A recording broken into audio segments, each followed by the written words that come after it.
E nesse início do nosso chazinho, eu preciso confessar para você que eu não sei se a gente vai conseguir no tema de hoje sentar e se acalmar, porque o tema de hoje é tenso. Olá, seja muito bem-vindo e muito bem-vinda a mais um episódio do nosso podcast Chá de Camomila. Esse momento aqui de a gente sentar, se acalmar, poder refletir um pouco sobre a vida e sobre os caminhos que a gente vem tomando. Gente, hoje eu tô assim, se você tá assistindo em vídeo, eu tô assim muito personalizada, muito camomila, né? Eu tô aqui com uma caneca que eu ganhei de aniversário de uma amiga, que olha só a consideração que ela teve, né? Beijo, Cacá. Beijo, que eu sei que você sempre me acompanha aqui no podcast também. Aqui ela colocou especialmente pra gente, né, aqui uma logo, a logo do nosso podcast, do chá, né, o chazinho aqui de camomila na xícara. E desse outro lado, essa frase, né, que no primeiro episódio eu compartilhei com vocês, que assumi essa frase, né, como meu rema, né, a minha frase, assim, né, de inspiração para esse ano de 2024, que é: os nossos sonhos merecem o nosso comprometimento. E a segunda coisa que eu queria mostrar pra vocês é essa camisa, gente, que não foi feita pro podcast, mas bem que poderia, né? Ela é de uma empresa brasileira, né? Uma marca chamada BenTV. E tá escrito assim, se não der pra ler aí, né? You need to calm down. Você precisa se acalmar. E quando eu vi essa estampa no site, eu achei a cara do nosso podcast. Um dia a gente faz uma versão em português, tipo, se acalme, mulher. E nesse início do nosso chazinho, eu preciso confessar pra você que eu não sei se a gente vai conseguir no tema de hoje sentar e se acalmar, porque o tema de hoje é tenso. Eu conheci umas meninas no WhatsApp que estavam dizendo que iam usar o podcast, né, pra higiene do sono, que a minha voz acalma muito. Mas eu não recomendo, porque os temas daqui nem sempre fazem a gente descansar bem. São temas que nos inquietam muito e esse é um desses, viu? E como eu cheguei nesse tema da polarização, né? Há algumas semanas eu fui com meu esposo, né? Ter um cineminha e à tarde a gente foi prestigiar o nosso querido Wagner Moura, meu colega jornalista, que estava estreando, né? Como um dos protagonistas de um filme americano chamado Guerra Civil. Acho que você já deve ter ouvido falar do burburinho. Ele foi super bem aceito pela crítica, né? Tanto lá nos Estados Unidos quanto aqui no Brasil. E a atuação do Wagner Moura vale a pena, né? Admirar e aplaudir aí o nosso conterrâneo que arrasou demais. Mas o filme é um filme muito pesado, assim, né? De ação. E ele tem uma crítica muito forte. Primeiro, é importante mencionar, sem muito spoiler, né? Que o roteiro desse filme não é um roteiro assim muito comercial, onde traz aquelas perguntinhas e respostas fechadinhas, assim, né? O diretor deixa muitas coisas subentendidas.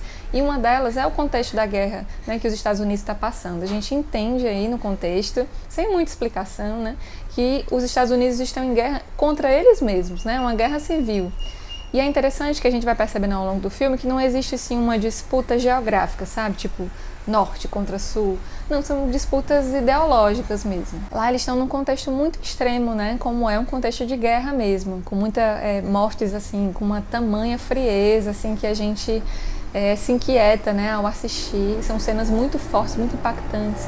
E, claro, com certeza é uma crítica, né, muito forte a esse contexto de polarização que os Estados Unidos vivem hoje, mas que, infelizmente, né, não está somente aí no contexto, né, americano. Ele se estendeu por vários países e também sobre nós aqui no Brasil. Se você me acompanha já aqui no podcast, né, ou me conhece pessoalmente, né, sabe que eu sou jornalista. Atualmente eu faço doutorado em comunicação e estudos da mídia. E na semana passada, né, eu tive o último grupo de pesquisa do semestre e a gente estava vendo alguns textos assim sobre internet, plataformização do trabalho, enfim. E nesse texto em particular que eu vou mencionar, né, o autor ele vai fazendo meio que memória de como eram usados os termos assim, né, para definir, né, como eram as pesquisas sobre a internet ali no início dos anos 2000. E aí tem vários pesquisadores, tipo Henry Jenks, Pierre Levy, que trazem assim, uma perspectiva bem positiva, assim, né, otimista em relação a esse tempo, né, que estava surgindo, né, esse tempo da vida conectada. E é muito comum alguns termos, né, eu coloquei aqui no meu roteiro para lembrar, alguns termos que eles usavam assim, né, dentro da própria academia. Cultura da participação, horizontalizar, né, ou descentralizar as relações interpessoais, as notícias, a política e a economia. E hoje, né, 2024, 24 anos depois mais ou menos dessas publicações, como é que está o nosso contexto? Você vai concordar comigo que quem domina, né, não é o usuário, são as grandes big techs, né, que cada vez mais centralizam as nossas informações para fins comerciais e, claro, também influenciam muito processos eleitorais, né, o comportamento da sociedade e, claro, as leis, né, o funcionamento das sociedades, segundo os seus próprios interesses. E em relação a nós, usuários, né, a gente alcançou essa democracia maravilhosa, né, de pluralidade de informações, de gostos, de opiniões, né, na minha humilde opinião, segundo o que eu tenho explorado, né, enquanto usuária da rede, mas também enquanto pesquisadora, eu vejo que cada vez mais a gente, tendo acesso a tantas informações, a tanta coisa ao mesmo tempo, a gente se envolve mais nas nossas bolhas, nos nossos nichos, né, nas nossas próprias opiniões, e aquele algoritmo maravilhoso, né, vai moldando cada vez mais para que eu tenha acesso somente àquilo que eu concordo, aquilo que me faz feliz, aquilo que me dá mais desejo de comprar e de ser uma consumidora, né, como as marcas, como as empresas tanto desejam. Abre parênteses, eu não preciso dizer, né, gente, dos pontos positivos que a internet tem. Se não fosse ela, a gente não estava aqui se comunicando, não tinha como conversar, né, ser mais presente na vida da minha família, que mora em outra cidade. Existem muitos pontos positivos, né, mas aqui o nosso objetivo, nessa breve reflexão, né, é poder abrir os nossos olhos para enxergar de forma mais crítica, né, esse contexto que a gente vive. Aqui em Natal tem uma iniciativa super legal, talvez aí na sua cidade, né, no seu contexto, na sua região também tenha, mas é um grupo de mulheres, né, comunicadoras, né, profissionais da área de comunicação, sejam estudantes ou pessoas que estão no mercado há mais tempo, que criaram uma comunidade para poder se fortalecer, trocar feedbacks, passar vagas de emprego, enfim, super bacana. E aí é muito comum nessa comunidade, né, eu ver uma frase que é uma frase muito difundida e uma frase muito bonita até, que ela diz assim: o futuro é colaborativo. E aí quando eu estava lendo esses textos semana passada e me deparei com essa frase, eu me perguntei, será? Porque sinceramente, gente, não sei se eu estou muito desanimada no contexto que eu estou gravando esse episódio, mas sinceramente eu acho que a sociedade, os meios de comunicação, essas grandes empresas de comunicação, elas vão nos moldando para cada vez mais a gente se fechar em si mesmo. Com certeza esse futuro colaborativo seria a solução para muitos problemas que a gente vive hoje, e até num contexto cristão seria o mais almejado, mas eu acho que a gente cada vez mais está se afastando desse futuro. O que vocês acham? Depois vocês podem colocar a opinião de vocês aqui no comentário, né, onde vocês estão assistindo, seja no Spotify, seja no YouTube, ou me mandar lá no meu perfil pessoal, @larimoura, eu vou adorar. E para nos ajudar a refletir um pouco sobre isso, eu separei aqui 2 linhas de raciocínio, né, e a primeira delas é a relação com o outro. Eu estava vendo no YouTube um trechinho de uma entrevista de um programa que eu adorava da CNN Brasil, é o CNN Tonight. Ele era apresentado pela Mari Palma, Leandro Carnal e a Gabi Prioli. E nesse programa eles estavam falando, né, sobre polarização e empatia. E o Leandro Carnal trouxe uma frase tão interessante que eu queria, né, trazer essa provocação para vocês. Ele dizia: o objetivo das pessoas não é a comunicação, é contrapor o meu universo ao seu. Aquele autorreferencialidade, né, aquela síndrome do narciso que a gente tanto escuta falar, e eu acho que as redes sociais, né, os meios de comunicação de hoje atiçaram muito isso na gente, essa autorreferencialidade. Sabe aquela conversa que você vai ter com alguém e você joga assim: eu tô com tanta dor de cabeça, e a outra pessoa: nossa, mas a minha tá muito forte. E vai falando sobre a vida dela sem escutar aquilo que você tinha para dizer. E sempre que você joga um problema, a pessoa joga um problema maior, como se aquilo fosse uma competição onde ela precisa sempre ganhar de você. Meu Deus, como é insuportável sustentar essas conversas. Mas, sei lá, eu acho que isso é cada vez mais comum. Não sei se vocês também comungam dessa experiência terrível das nossas relações sociais. E aí isso se estende, claro, para os nossos debates, né? Os nossos questionamentos que geram essa polarização que a gente está falando nesse episódio, né? Muitas vezes a gente está discutindo com a pessoa sem realmente ouvi-la, mas só querendo encontrar ali um ponto para a gente poder sobrepor a discussão e a gente vencer. E nessa perspectiva, né, tem um autor americano que ele é professor de psicologia na Universidade de Stanford e é autor de um livro chamado A Guerra por Bondade. O nome dele é Jamil Zaik, e ele dá uma declaração nesse mesmo programa que eu mencionei, né, da CNN. E ele fala acerca da empatia, né, e como ela pode nos ajudar a vencer essas discussões. Né? Ele diz assim: muitas vezes, ao escutarmos pessoas com opiniões diferentes, achamos que estamos perdendo a briga, pelo simples fato de escutá-la. Quando, na verdade, vocês as desarmam e costuma criar espaços para que os outros também te ouçam. E encontramos um senso comum que não sabíamos que existia. Quando a gente fala desse contexto de polarização, né, o primeiro termo que vai aparecer aí nas pesquisas do Google e possivelmente na nossa cabeça também é polarização política, que eu acho que não existe nada mais, né, do que essas convicções, ideologias políticas que dividam mais assim nações, famílias, né? Eu mesmo sou uma pessoa que, para ter paz durante as eleições, né, para presidente aqui no Brasil, as últimas, eu saí do grupo do WhatsApp, né, do grupão lá da minha família, porque eu não aguentava mais as discussões de pessoas que se amam, mas que tinham convicções políticas diferentes e não conseguiam dialogar, não conseguiam abrir espaço para diálogo e encontrar um senso comum entre as duas, ou simplesmente respeitar as diferenças, né, um do outro. E eu acredito, né, assim como esse pesquisador, partindo da linha de raciocínio dele, que uma das chaves para a gente compreender melhor esse tema e poder lidar melhor com esse contexto de polarização que a gente vive hoje é ter um olhar de empatia sobre o irmão. Numa perspectiva cristã, até entendê-lo como um irmão de fato, né? Que nós somos um só corpo e todos nós estamos caminhando para o mesmo lugar, ainda que sejam por caminhos diferentes. Às vezes nas minhas madrugadas aqui com os meus filhos, aqui em casa, né? Eu moro em um condomínio onde tem prédios residenciais, assim, são blocos, né? Dos lados e na frente. O meu bloco, ele é maior que os da frente, então eu tenho uma visão, assim, muito ampla da sala das pessoas, né? Aqui, infelizmente, dá pra ver muito, assim, da intimidade das pessoas que deixam ali sua janela aberta. Muitas vezes eu não quero espionar, tô só ali tentando fazer os meus filhos dormirem, mas eu acabo vendo cenas, né, do dia a dia delas. Eu vejo aqui bem em frente ao meu apartamento, né? Vou usar esse exemplo. Quando eu ia fazer o Benjamin dormir, sempre entrava um senhor. Eu via que o apartamento ele estava completamente vazio, ele devia ter acabado de alugar o apartamento, né? Não sei. E ele entrava com a sacolinha, inspecionava, eu acho que a pintura, as coisas que haviam sido feitas naquele dia. Pegava a sacolinha depois e ia embora. No outro dia voltava com a caixa, enfim. Até que um dia ele chegou com a família, né? Eu vi que ele tinha 3 filhos, eu acho que são 2 meninas e um rapaz mais adolescente. As meninas são mais novinhas, têm uma idade mais próxima dos meus filhos. E aí, sempre que eu tô ali por perto, eu vejo alguma cena, né, delas brincando, ou dela fazendo birra, chorando muito no braço da mãe. E é engraçado ver esses vizinhos, né? E eu vejo muitos outros aqui, poderia citar muitas coisas engraçadas, mas que eu acho que esse contexto de observar a vida das pessoas gera muita identificação, porque você vê, nossa, não sou eu que estou aqui ninando o meu filho, a moça daquela janela ali no 3º andar também está ninando o filho dela. Né? Eu vejo quando o pai ele acorda mais cedo, na madrugada, para poder estudar.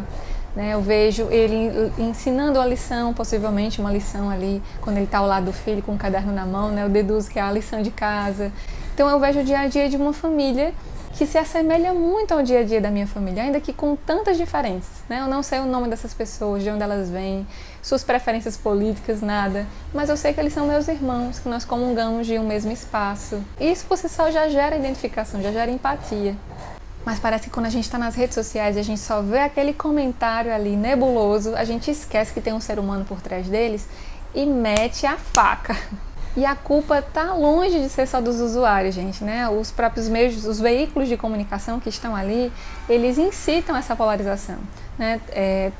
Eu sou jornalista e é muito triste para mim dizer isso, mas eu tenho odiado acompanhar cada vez mais, né, veículos como a Folha de São Paulo, que tem feito um desserviço assim, enorme em relação, né, ao seu compromisso ético, né, de informar a população, sempre com títulos muito tendenciosos. Para quê?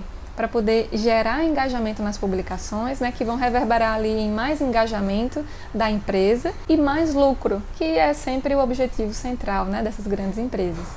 E por isso eu até acompanho as notícias, vejo alguns comentários, mas eu evito comentar ali, porque eu sei que sempre vai reverberar em mais comentários e a gente vai ser usado como uma massa de manobra que vai fazer com que aquela empresa ganhe mais dinheiro em cima dos nossos comentários, criticando o trabalho dessa empresa. Por isso que a gente sempre diz que quando você não concorda é melhor nem dar ibope para essas pessoas serem silenciadas ali e aos poucos irem saindo da evidência. Mas eu sei que é muito difícil, né? Eu caí numa armadilha dessa há algumas semanas, onde eu vi um colunista falando de maneira bem irresponsável, intencionalmente, com certeza, né, sobre como os filhos atrapalham a carreira das mulheres. E eu fiquei tão indignada com aquele contexto, né, que ele estava falando ali, que eu fui lá nos comentários e deixei uma consideração que eu achei pertinente. E aí quando eu me dei conta, o comentário tinha quase 1000 likes, não sei quantos comentários, seja ofendendo a mim, seja ofendendo as outras mulheres, seja ofendendo uns aos outros.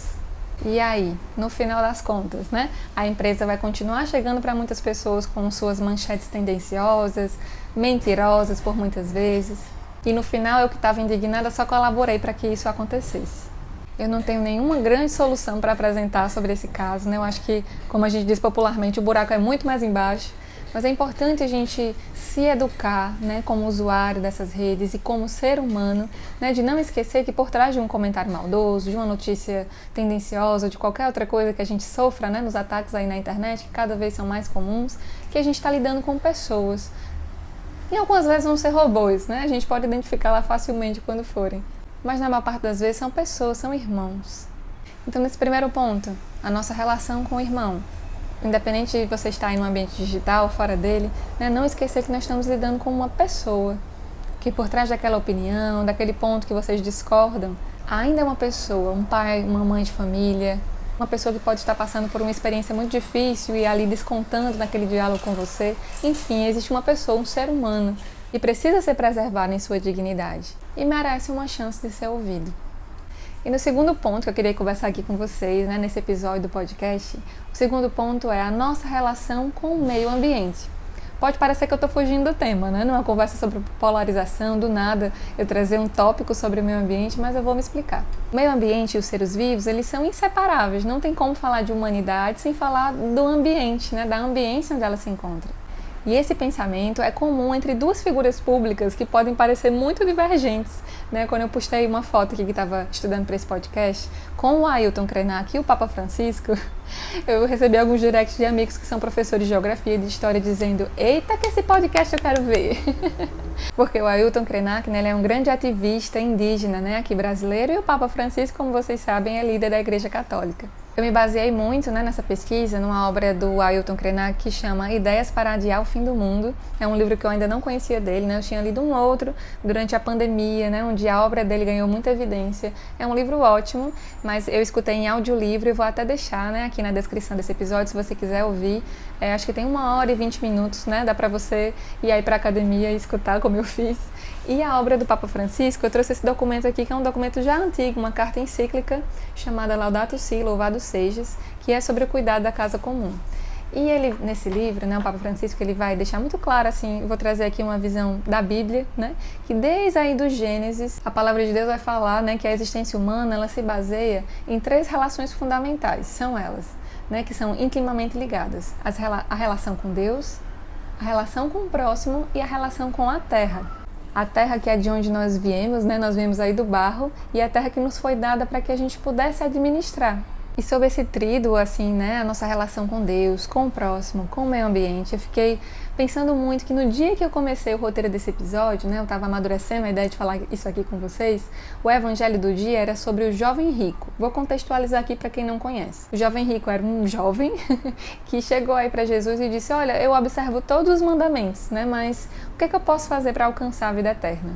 E aí a passagem é muito interessante, que Jesus olha para ele, o ama, e aí faz um convite, né? Diz: então, se você quer, né, ganhar a vida eterna, vai, vende os teus bens, dá aos pobres e depois vem e segue-me. E aí diz a palavra que o jovem sai pesaroso porque ele não tinha coragem, né, de vender os seus bens, porque ele era possuidor de muitos bens. Assim como essa, tem outras passagens, né, que vão remeter a esse assunto, mas uma que eu acho que é uma das que mais mexem comigo, assim, é do rico e Lázaro. Lázaro é um pobre que está sempre aí na frente, né, na calçada, digamos, desse rico, pedindo uma comida, e ele nunca dá. Até que um dia ambos morrem. Esse rico, ele vai para o inferno e ele olha para o céu e vê que Lázaro está lá no céu, né, e ele fica suplicando a ele uma gota de água, para que ele possa, né, diminuir um pouco a intensidade daquele calor que ele sentia ali. Só que pela distância, Lázaro não pode fazer nada por ele. Nas duas passagens, né, além desse apego aos bens que me tira do outro, né, me faz ser indiferente à necessidade do outro, tem uma particularidade que sempre me chama a atenção. Os ricos, eles não têm nome. A única identificação deles é que eles são ricos. É como se essa posse, né, que pesa e me rouba do outro, ela roubasse a minha própria identidade. E roubando a minha identidade me fizesse menos humano. Eu citei aqui no início do episódio, né, Guerra Civil, mas tem uma obra lá de 2019, né, um filme que me marcou muito. Eu não sou de lembrar de filmes assim com muitos detalhes depois de alguns anos, né, eu não tenho essa memória tão boa. Mas esse me marcou e quando eu pensei nesse episódio, eu pensei logo na metáfora que esse filme traz. Ele se chama O Poço, foi lançado em 2019. E o diretor fala, né, que mais do que uma crítica social, ele é uma autocrítica social. Eu vou tentar aqui dizer mais ou menos como é que é o roteiro dele, né? Essa parte eu não lembro tanto, mas existe mais ou menos assim um experimento que as pessoas vão se voluntariando para entrar em troca de dinheiro, mas quando elas chegam lá é uma prisão, né? Elas não conseguem sair. E a lógica é mais ou menos assim. Existem, acho que 333 andares, e de tempos em tempos você acorda em um andar diferente. Você não pode eleger em que andar você vai estar, né? Essa localização é aleatória e é temporária, né? Você vai sempre se alterando. E a comida, ela é distribuída em uma base, que é como um elevador que vai descendo desde a primeira posição até a última posição. E a comida, né, que é fornecida nessa base, né, que vai atravessando ali como um elevador, todos os andares desse poço, ela é suficiente para alimentar todas as pessoas, né? Ela é calculada ali pelos cozinheiros, pelos chefes, enfim, que fazem, para que seja o necessário para alimentar todas essas pessoas e elas ficarem bem, elas sobreviverem. Mas o que acontece, né? Qual é o maior problema? As pessoas aí dos primeiros andares desse poço, elas se saciam muito mais do que elas necessitam e falta a comida para os andares mais baixos, ou seja, as pessoas que estão embaixo, elas morrem, porque quando a base chega lá não tem mais comida, só tem os restos. E claro, né, vai ter sempre esse protagonista, né, que vai querer mudar a realidade, vai descer pelas bases para avisar as pessoas, gente, tem comida para todo mundo, se você comer menos, não vai faltar para as outras pessoas, todo mundo vai sobreviver, mas as pessoas não querem escutá-lo. Enfim, tem muitas cenas de ação, uma narrativa muito interessante e termina de um jeito assim bem surpreendente, né, trazendo uma esperança nas gerações futuras, vamos dizer assim. Se você tem estômago para assistir, né, eu acho que está disponível na Netflix.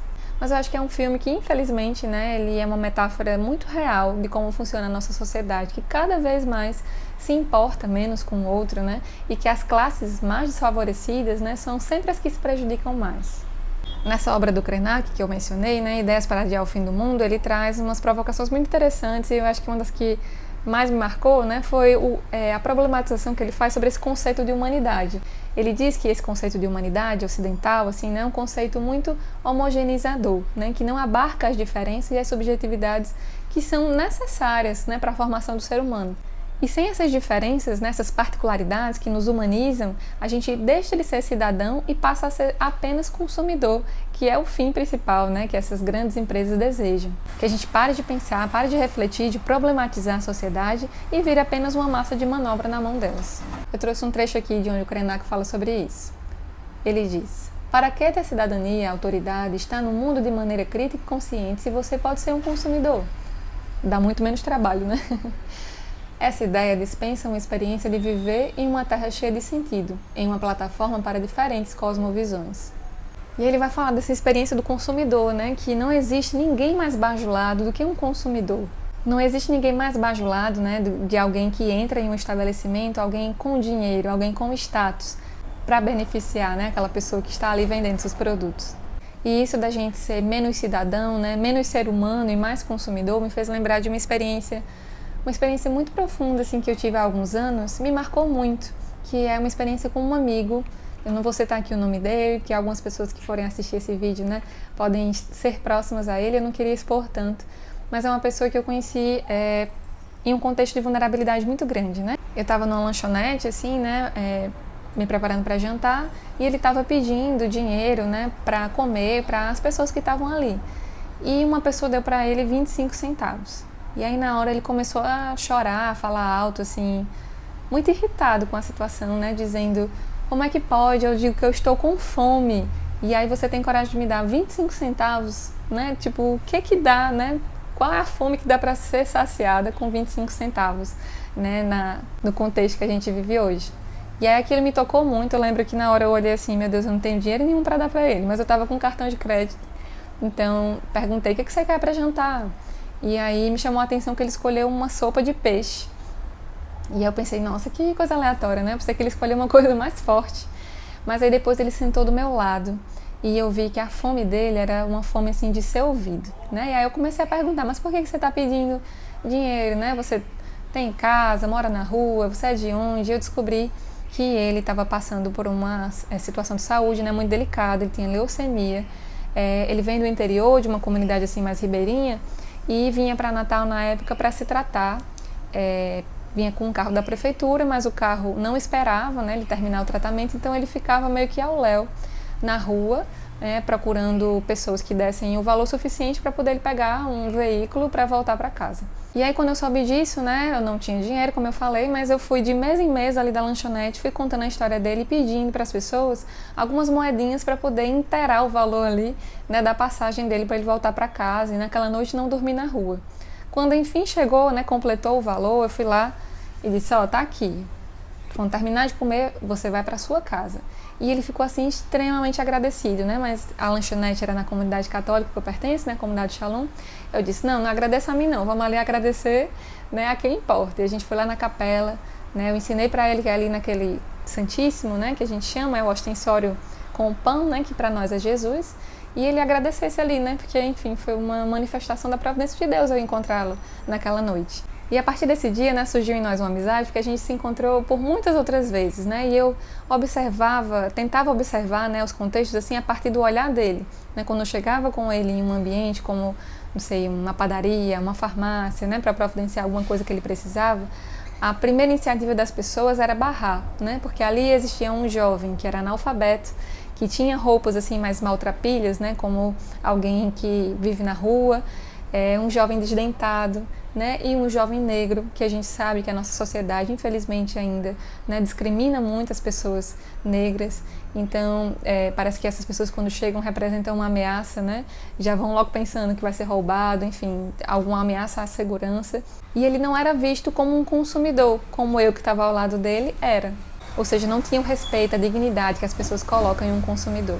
E a gente ganha tanto quando a gente abre os nossos olhos, os nossos ouvidos, a nossa vida, o nosso tempo, né, para o encontro do irmão, que uma vez, né, eu pude também estar do outro lado e ser ajudada por esse amigo, né. Eu lembro que eu estava na parada de ônibus nesse dia, eu estava sem dinheiro na carteira para variar, e quando eu fui passar o cartão no ônibus, o cartão não tinha saldo suficiente para passagem, né. E aí quando eu vi que acusou aquilo, né, a minha reação foi descer do ônibus, porque eu não ia ter como pagar a passagem. Mas quando eu fui descer, a pessoa que estava atrás de mim, né, ia entrando no ônibus, era esse amigo, né, que um dia eu ajudei. E aí quando ele viu, ele vai descer por quê? Eu disse, não, porque eu estou sem dinheiro para passagem, vou descer e vou pedir ajuda a algum amigo, vou ligar para o meu namorado, enfim, vou dar um jeito. E aí ele disse, não, Larissa, pode subir que eu pago a sua passagem, né? Um dia você me ajudou e hoje eu quero lhe ajudar. Eu fiquei tão constrangida com aquela situação, né? Mas ao mesmo tempo muito agradecida, porque a gente nunca sabe quando vai precisar do outro. E é muito bonito isso da humanidade, né? Nós não nos bastamos. E de alguma maneira as nossas ações em relação ao outro sempre acabam voltando para nós. Tive a oportunidade de ser missionária durante 2 anos em Lima, capital do Peru. Já mencionei, acho que aqui em algum outro episódio. E em Lima a gente vivia de doações, né? De uma doação da igreja, que ela nos dava ali para sustentar, né, a comunidade, a casa, enfim, as necessidades das pessoas que estavam ali. E também de doações, né, dos membros, das pessoas que frequentavam os nossos grupos de oração, nosso centro de evangelização, os membros da comunidade. Mas isso não dava, né? Nós éramos acho que 13, 14 pessoas que moravam ali. E 2 vezes por semana a gente tinha o hábito de ir para uma feira pedir doações, né, de frutas, de verduras, para poder complementar aí a alimentação. E conforme o tempo foi passando, né, eu aprendi a abordar as pessoas, né, dizendo assim, olá, eu sou missionária católica, enfim, eu me identificava e dizia, eu estou aqui para pedir uma doação do que você puder nos ajudar. E eu lembro que todas as pessoas, né, que escutavam isso, elas ficavam constrangidas, assim, porque elas diziam qualquer coisa. E eu afirmava assim, sempre olhando no olho delas, né? Qualquer coisa. E eu posso afirmar de coração que as pessoas mais pobres, né? As que eu vi ali que tinham pouquíssima coisa em sua barraquinha para ajudar, eram as mais generosas, né? A pobreza daquelas pessoas não inibia a generosidade delas, muito pelo contrário. E já as pessoas que tinham barracas maiores, né? Pareciam ter uma condição financeira melhor, muitas vezes me davam alimentos podres, que eu mal conseguia aproveitar na nossa alimentação, né? A gente dava um jeito, sempre cortava toda a parte que estava ruinzinha para aproveitar um tiquinho assim, mas muitas vezes o alimento estava tão podre que ele tinha que ir direto para o lixo. Mas eu afirmo a vocês, a pobreza ela não limita a nossa generosidade. O que limita é essa falta de empatia com a necessidade do próximo. A última vez que eu encontrei uma pessoa no sinal, né, eu estava deixando os meus filhos na escola, quando eu voltei sozinha, um rapaz parou, né, para, enfim, vender alguma coisa, né, para suprir a necessidade dele. E aí a gente ficou conversando um pouquinho antes do sinal fechar, ou melhor, antes do sinal abrir. E eu escutei, tentei dar uma mensagem ali de apoio rapidinho, né, já que não durava muitos minutos a nossa conversa. E quando o sinal abriu, me chamou a atenção que ele não agradeceu, né, pelo valor que eu tinha ali colaborado com ele. Ele me agradeceu assim: muito obrigada por me ouvir. Nesse livrinho do Papa Francisco, ele vai apresentar alguns pontos assim que podem nos ajudar a pensar em soluções, né, para vencer esse individualismo, né, que nos rouba do irmão, nos rouba de Deus e nos rouba, né, desse cuidado com a nossa casa comum. Eu vou citar bem rapidamente alguns pontos que ele vai dizendo, mas esses documentos, como as cartas encíclicas, né, dos papas, eles são muito baratinhos, mas você encontra esse conteúdo gratuito pesquisando pelo título na internet.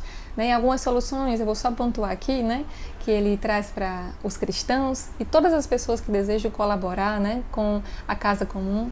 Ele traz como soluções, né, a sobriedade, a desaceleração social do tempo, a mudança no estilo de vida, né, dando espaço para contemplação, para viver o tempo presente e para ouvir as pessoas.